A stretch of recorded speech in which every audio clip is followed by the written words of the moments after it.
अस्सलाम वालेकुम दोस्तों, वेलकम है एक नई वीडियो में। आज मैं एक नई सीरीज़ शुरू कर रही हूँ जो कि ब्लेंडर फॉर एब्सोल्यूट बिगिनर्स है। ये वीडियो इन लोगों के लिए है जो ब्लेंडर में बिल्कुल नए हैं। आज की वीडियो में सिर्फ इन बेसिक चीज़ों पर फोकस करूँगी जो बिल्कुल स्टार्टिंग में आपको ब्लेंडर चलाने के लिए ज़रूरी होती हैं। शुरू करते हैं मूवमेंट से, यानी ब्लेंडर में मूव कैसे करें।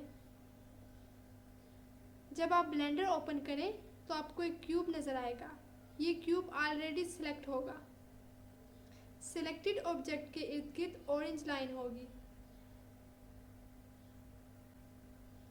जूम इन और जूम आउट करने के लिए अपने माउस का मिडल स्क्रॉल व्हील यूज़ करें।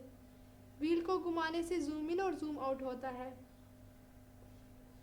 अगर आप मिडल स्क्रॉल व्हील को प्रेस करके माउस घुमाएं तो आप ऑब्जेक्ट के इर्द गिर्द रोटेट कर सकते हैं। अगर आप shift plus middle scroll wheel press करें तो आप सीन में हॉरिजॉन्टल या वर्टिकल मूव कर सकते हैं, जैसे कि कैमरे को इधर उधर ले जाना। जैसे अगर आपका मैश बड़ा हो और आपको पूरा मैश नज़र नहीं आ रहा तो जब आप शिफ्ट बटन को प्रेस रखकर मिडल व्हील से मूव करेंगे तो आपको पूरा मॉडल दिखेगा।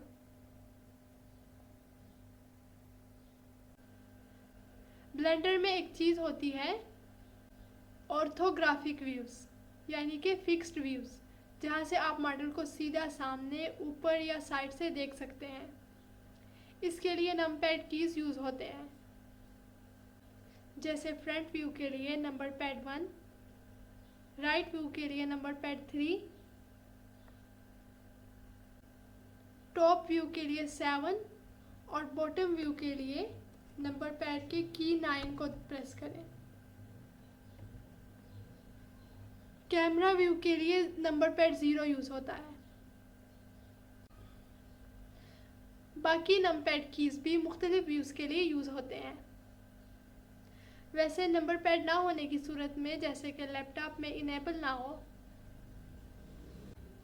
तो आप alt plus middle mouse button press करके माउस घुमाएं और मैनुअली व्यूज़ चेंज करें। ब्लेंडर में ऑब्जेक्ट मोड, एडिट मोड और स्कल्प्ट मोड है। ज़्यादा यूज़ एडिट और ऑब्जेक्ट मोड होते हैं।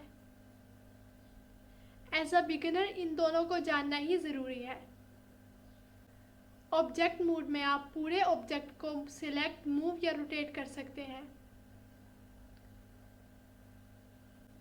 ये ब्लेंडर सीन ओपन होने पर डिफ़ॉल्ट मोड होता है, लेकिन अगर आपको अपने मॉडल की शेप को डीपली एडिट करना है तो इसके लिए एडिट मोड मौजूद है। ऑब्जेक्ट मोड से एडिट मोड या एडिट मोड से ऑब्जेक्ट मोड में जाने के लिए सिंपली टैब बटन यूज़ होता है। इसके अलावा आप यहाँ से क्लिक करके भी अपनी मर्ज़ी के मोड में जा सकते हैं। एडिट मोड में आपके मॉडल के इर्द गिर्द ये छोटे छोटे पॉइंट्स नज़र आते हैं। ये पॉइंट्स वर्टिसेस हैं। इन वर्टिसेस से ऑब्जेक्ट की शेप बदली जा सकती है।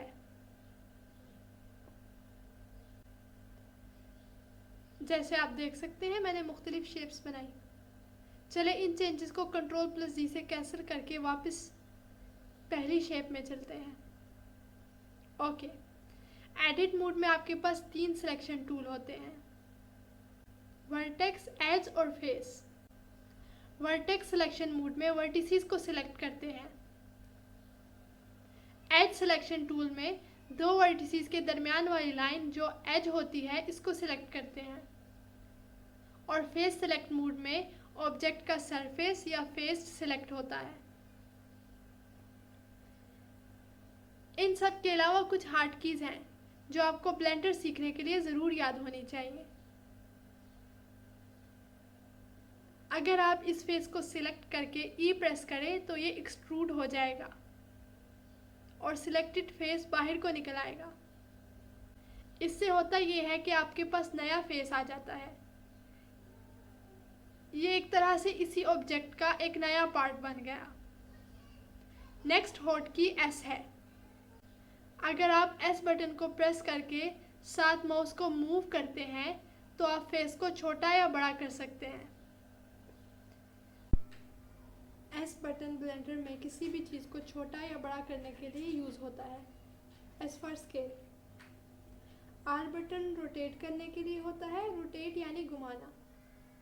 अगर आप ऑब्जेक्ट को किसी स्पेसिफिक डायरेक्शन में घुमाना चाहते हैं तो एक्सिस यूज़ करें। R plus G, G axis है यानी ऊपर नीचे। R plus X, X axis पर दाएं बाएं रोटेट करेगा और R plus Y, Y axis पर आगे पीछे रोटेट करेगा। एक्सिस का डायरेक्शन समझने के लिए स्क्रीन के कॉर्नर में ये छोटा सा कंपास होता है।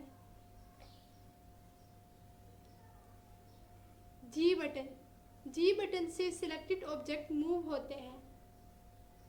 आप फ्रीली या एक्सिस पर मूव कर सकते हो, जैसे जी प्लस एक्स, एक्स एक्सिस पर, जी प्लस वाई, वाई एक्सिस पर, और जी प्लस जी ऊपर नीचे जेड एक्सिस पर मूव करता है। ब्लेंडर के एडिटिंग मोड में एक फीचर है प्रोपोर्शनल एडिटिंग। ये फीचर मॉडलिंग को नेचुरल और स्मूथ बना देता है। आप इस बटन को ऊपर मेन्यू से क्लिक करके एक्टिवेट कर सकते हैं। शॉर्टकट है ओ। ये फीचर तब काम करता है जब आप ग्रैब या स्केल यूज़ कर रहे होते हैं। जब प्रोपोर्शनल एडिटिंग ऑन होती है और आप जी प्रेस करते हैं तो एक छोटा सा सर्कल नज़र आता है। इस सर्कल के अंदर जो वर्टिसेस आते हैं वो सब ग्रेजुअली मूव होते हैं। स्क्रॉल व्हील से आप ये सर्कल बड़ा या छोटा कर सकते हैं। जैसे जैसे आप स्क्रॉल करें ज़्यादा या कम एरिया मूव होगा। नेक्स्ट, आप अपने मॉडल में लूप कट्स कैसे ऐड कर सकते हैं। एडिट मोड में कंट्रोल प्लस आर प्रेस करें तो एक लाइन आ जाएगी, ये लूप कट है। स्क्रॉल व्हील से आप कट्स की तादाद एडजस्ट कर सकते हैं। क्यूब ब्लेंडर के डिफ़ॉल्ट में मौजूद होता है, मगर आप अपनी मर्ज़ी का नया ऑब्जेक्ट भी ऐड कर सकते हैं। नया ऑब्जेक्ट ऐड करने के लिए शिफ्ट प्लस ए दबाएं। आपके सामने पूरा मेन्यू खुलेगा। इस मेन्यू से आप अपनी मर्ज़ी का ऑब्जेक्ट सीन में इंसर्ट कर सकते हैं। तो दोस्तों, ये ब्लेंडर का बेसिक इंट्रोडक्शन इन लोगों के लिए था जिन्होंने बिल्कुल पहली दफ़ा इस सॉफ्टवेयर को ओपन किया है। नेक्स्ट वीडियोस में इन सब तरीक़ों को इस्तेमाल करके आसान और लो पॉली मॉडल्स बनाना सिखाया जाएगा जिसको बिगिनर्स आसानी से फॉलो कर सकें। नेक्स्ट वीडियोस तक के लिए अल्लाह हाफिज़।